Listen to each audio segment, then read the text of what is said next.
We're here in Baltimore, Maryland for our first drives of the redesigned 2024 Hyundai Kona SUV. This is Hyundai's subcompact SUV, but it's not quite as small as it used to be.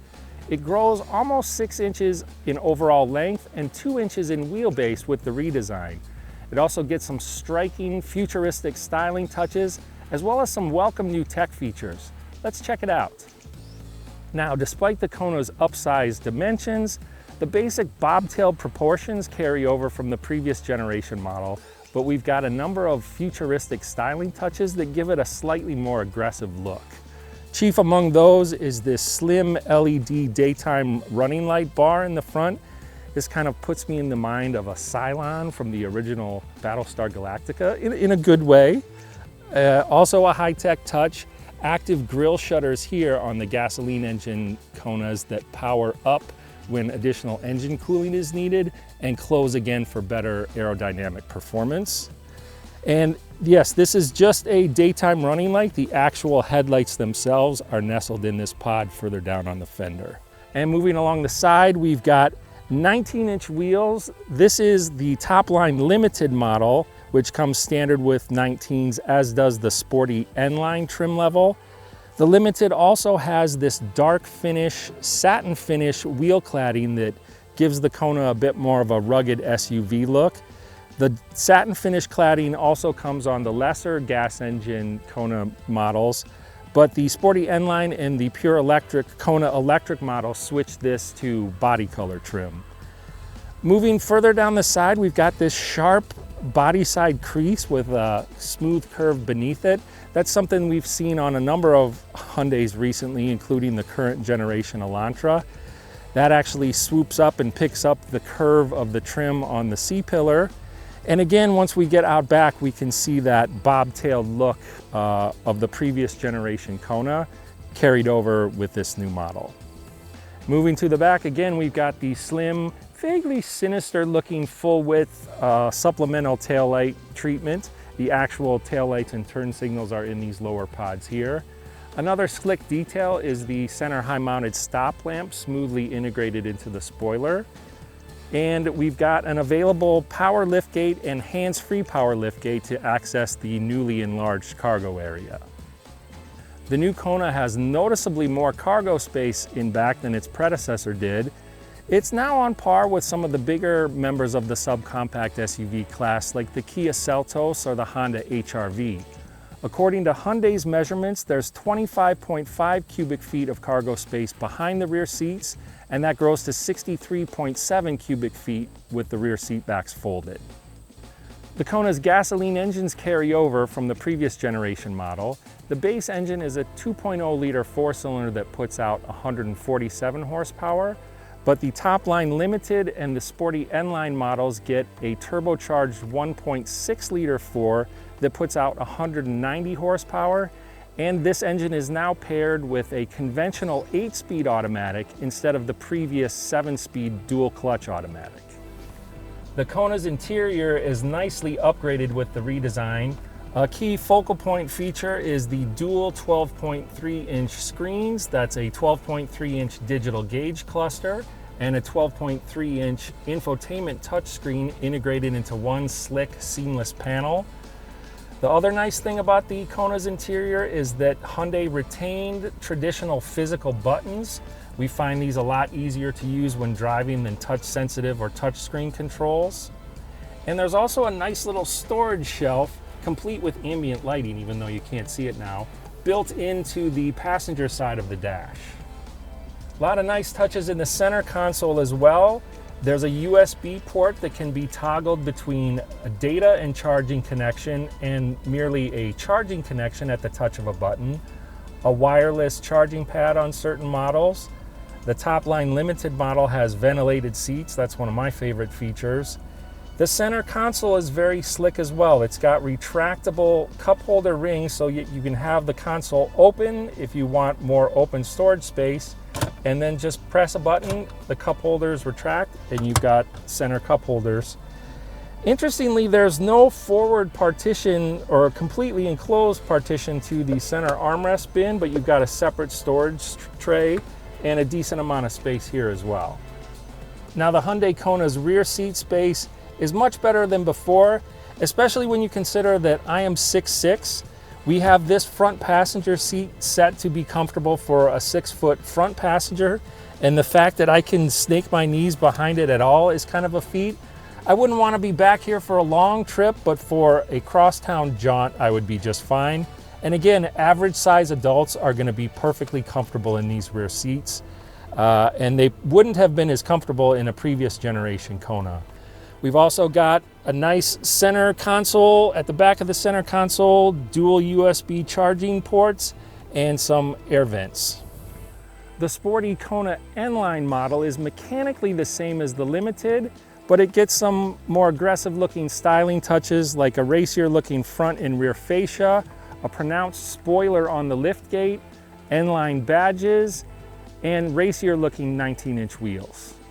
Inside, the Kona N-Line gets the appropriate level of sporty styling touches, including red contrast stitching on the steering wheel and seats, a nice red racing stripe across the midline of the dash, and the seats themselves have grippy suede upholstery inserts, an N-Line badge in the front seats, red racing stripes as well. Upper trim levels of the gasoline engine Konas, as well as the Kona Electric, get an unconventional shift control that sprouts out of the steering column. You just twist this knob forward for drive, back for reverse, and press the button on the end to engage park. It takes a little getting used to, but we acclimated to it pretty quickly. All right, we are behind the wheel of the Kona Limited model. This is the top line trim level. And like the N-Line, it's powered by a turbocharged 1.6 liter 4-cylinder that makes 190 horsepower.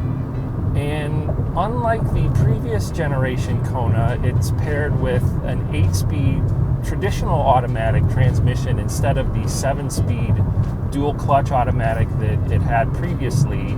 The engine itself is carried over, the transmission is new, and I do like the more relaxed feel of the traditional 8-speed.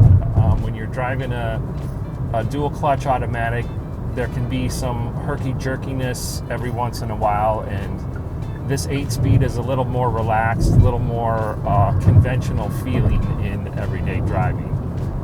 And yeah, the power is quite good. Like, you've got some passing power when you get on the throttle when you want it. So minimal turbo lag. Overall, a good everyday engine with more than enough pep for everyday commuting. Right now, we are driving on a fairly smooth highway surface, and the ride quality is pleasant. This Limited and the N-Line model have 19-inch wheels with shorter sidewalls than lesser Kona models, which have 17s or 18s. So they might be a shade bumpier over rough roads than the others because of the bigger diameter wheels, but in general, this is a pleasant ride. We'll see what it's like when we get to some bumpier roads. Right now we're on fairly smooth pavement.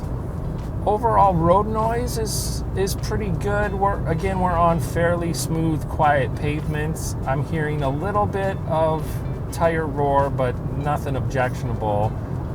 Especially for the subcompact SUV class, this seems pretty quiet overall. I'm gonna step on the gas here, and even under serious throttle, the engine note is fairly muted. Hearing a tiny bit of wind rush, but overall this is very respectably quiet for its class. My all-around visibility is very nice, sitting up a little bit higher than I would be in a normal passenger car, so you've got a slightly elevated view of the road, clean, unobstructed view out the windshield, and the rear window is big enough that I can see very clearly through the rearview mirror, and the rear seat headrests only intrude a little bit, so rear view mirrors good as well. So all around visibility, this is very nice. I'm also digging this steering wheel. This is kind of a sporty feel. It's got the nubby protrusions right at the 10 and 2 positions where your hands are. Nice leather wrapped contrast stitching on the inside. This almost feels like it should be exclusive to the sportier looking N-Line model, but the Limited has it as well. Yeah, it gives it, it's a minor thing, but this steering wheel gives it kind of a more athletic feel in and of itself.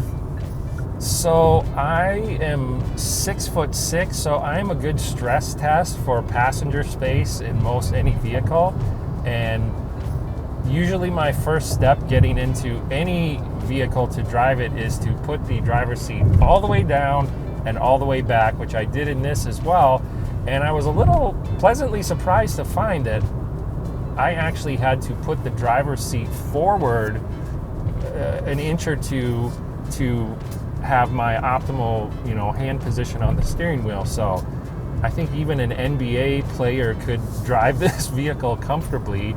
I've got good headroom as well, enough space so my head isn't rushing even under the sunroof housing, and that usually steals an inch or so of space from the headliner as well. So from the front seats, very tall person friendly. I think from the back seats, it's a little bit different story. Kind of clever storage spot for a cell phone, but as you can see, I took an exit ramp at a good speed, and my phone did not stay 100% put.